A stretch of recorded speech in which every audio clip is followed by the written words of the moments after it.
Ibu bumi popo angkasa, mangku bumi mangku angkasa, ingsun ngadeg setengah jagat, manunggaling kawula Gusti. Pengertian tasawuf itu ya, dalam kelakuannya itu kita tidak terlena dengan kenikmatan dunia, tapi tidak dilarang untuk meraih kenikmatan dunia.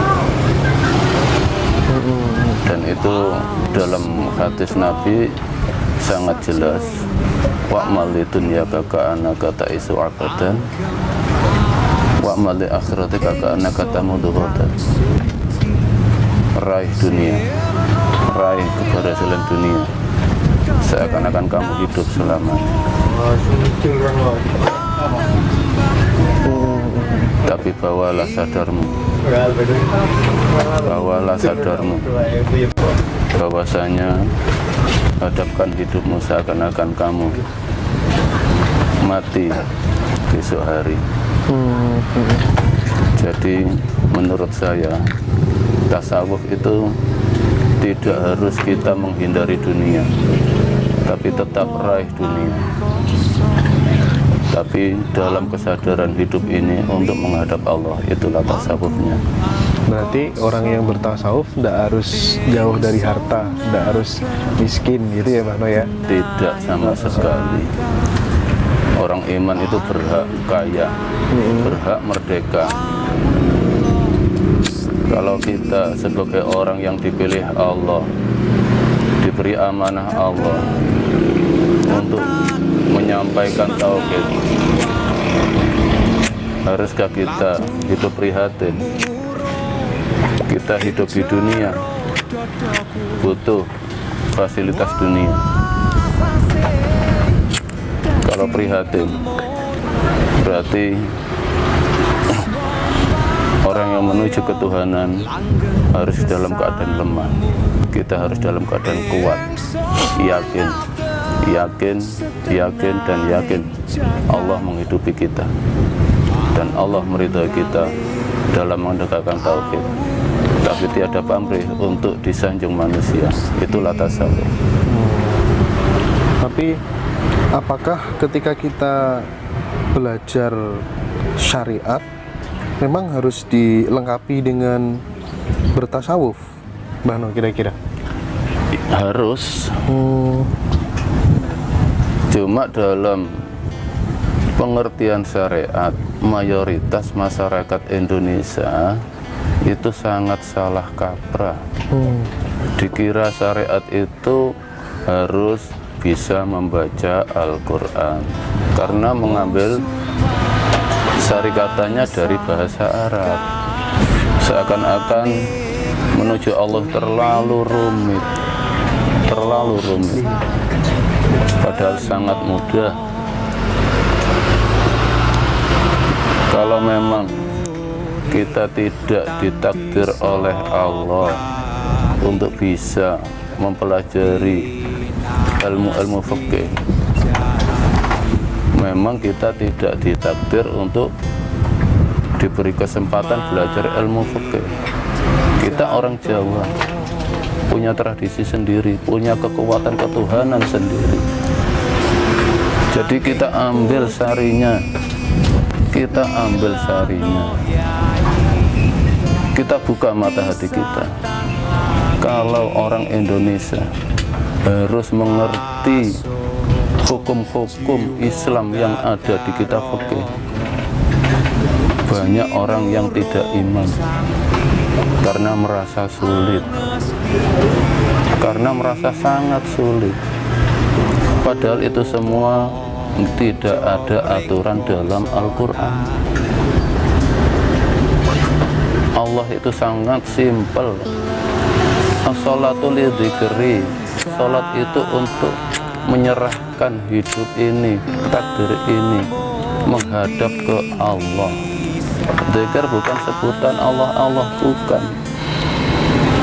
Tapi percayakanlah hidupmu ke Allah. percayalah pada Yang Maha Kuasa. Jangan dipersulit masyarakat Indonesia ini untuk menghadap Allah. Diambil sarinya. Al-Quran itu sarinya hanya untuk menghadap Allah. Sadar itu saja. Yakin selamat. Serahkan hidupmu ke Yang Maha Kuasa. Yakin selamat. Tradisi lanjutkan, tapi hati tetap hasilnya tetap diserahkan Allah. Wong kita 1 jam yang akan datang nanti masih diberi hidup oleh Allah atau enggak saja enggak tahu, apalagi 2 bulan, 3 bulan, 2 tahun, 3 tahun itu menempati hak Allah. Jadi kita bimbing umat manusia ini untuk lebih percaya ke Allah, tapi tidak meninggalkan tradisinya. Karena di Al-Quran jelas, Qul a'udzu birabbin nas. Ya Allah, ungkapkan saya berlindung pada Tuhannya manusia, yaitu Allah. Berlindunglah ke Tuhannya manusia, Allah. Jangan berlindung kepada selain Allah. Kalau kita masih percaya dengan ramalan-ramalan dan meyakini kalau saya tidak menurut akan celaka, berarti kita tidak berlindung kepada Allah, tapi berlindung kepada manusia. Malikin nas, yang menjadi rajanya manusia.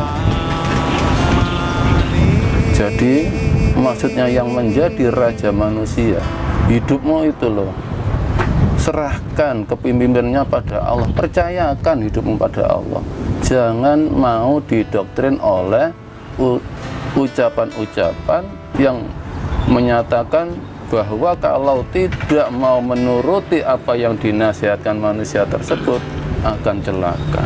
Yakin tidak ada manusia yang bisa memberikan keberuntungan kepada manusia. Tidak ada manusia yang bisa memberikan celaka pada manusia, asalkan kita yakin pada Allah. Yakin pada Allah. Mengapa ramalan-ramalan manusia itu bisa terjadi? Karena kita meyakini di situ. Jadi Allah mengabulkan apa yang kita yakini. Percayakan hidupmu biar dipimpin oleh Allah, biar ditata oleh Allah. Tatanan Allah itu lebih sempurna. Itulah Malikin nas. Serahkan hidupmu pada Allah. Ilahin nas, sandarkan hidupmu hanya untuk Allah. Sandarkan nasibmu, sandarkan hidupmu pada Allah. Jangan bersandar ke selain Allah.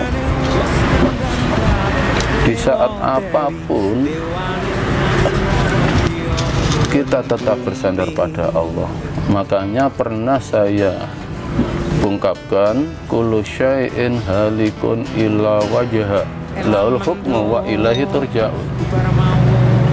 Setiap yang berbentuk apapun, berupa ucapan, berupa apapun yang berbentuk, kalau kita percaya, kalau kita sandari, itu akan halikun, merusak iman kita. Illa wajha, kecuali hidupmu kau serahkan pada Allah. Serahkan. Laul hukmu, hukum hanya Allah dan kita yang tahu.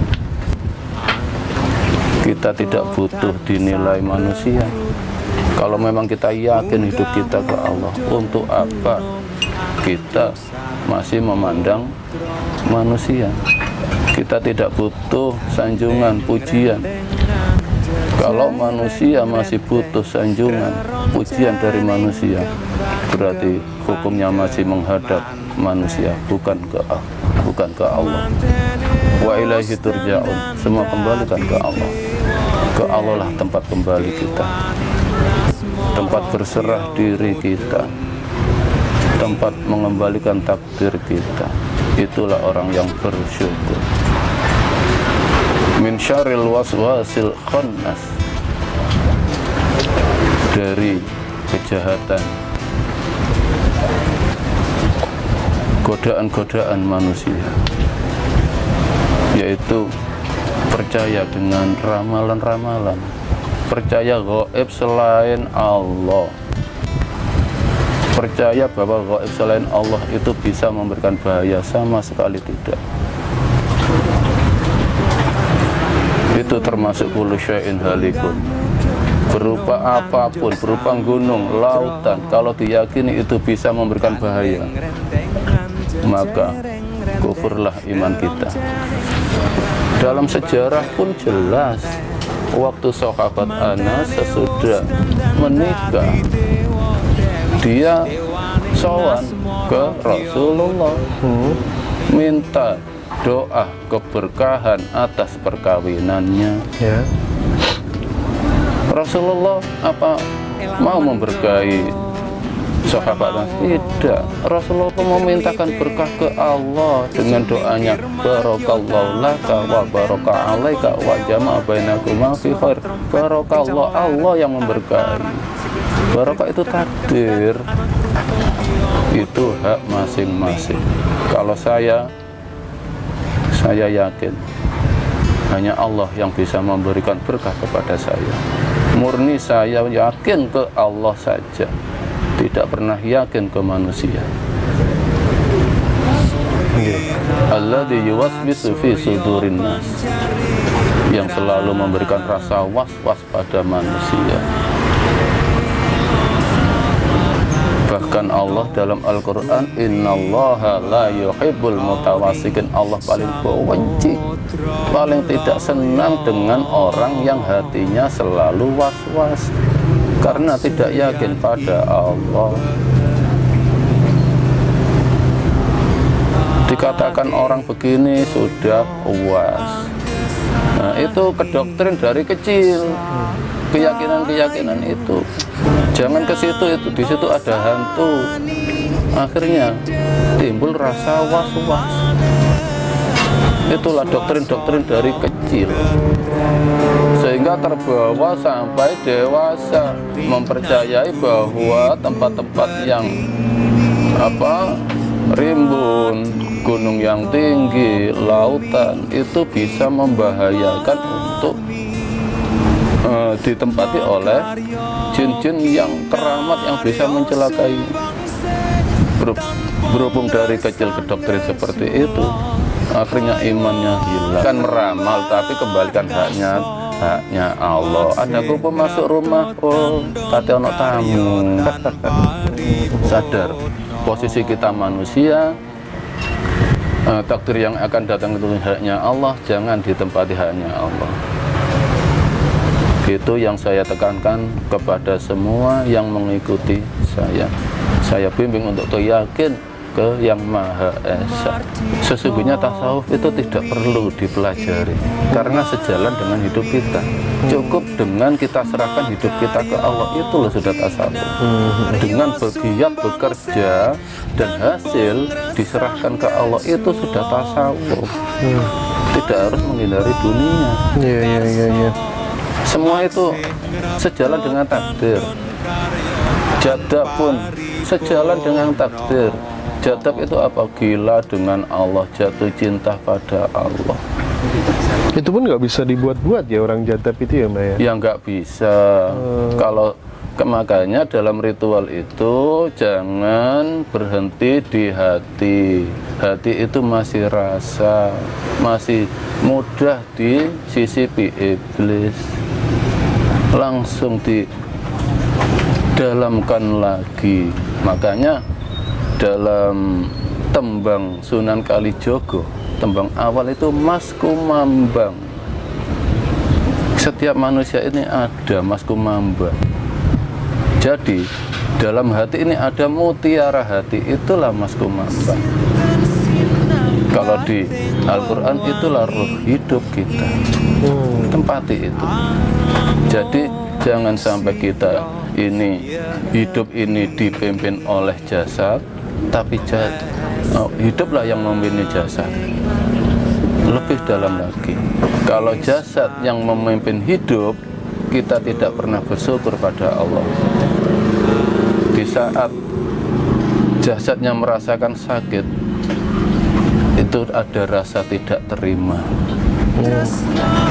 ada rasa tidak terima, ingin yang lebih enak. Misalnya secara ringan aja, misalnya saya tiap hari saya perjalanan 5 kilo, oleh Allah diberikan sepeda until.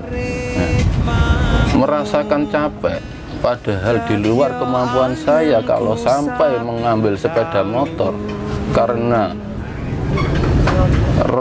jasad ini tidak terima kalau diberikan capek, kurang bersyukur, akhirnya nekat mengambil sepeda motor. Akhirnya kita diperbudak oleh kebutuhan jasad. Kalau jasad yang disetir oleh hidup, terima, sadar memang Allah masih kasih yang begini. Jadi ada mutiara hati, itu tidak bisa keluar kalau belum berjumpa orang yang oleh Allah diberikan amanah untuk membuka hati. Awang anggayo lintang nyanding kekaron sing mung dadi lelamunan. Liwat kidung iki muga bisa ngerteni sajroning ati iki ai ngugemi janji.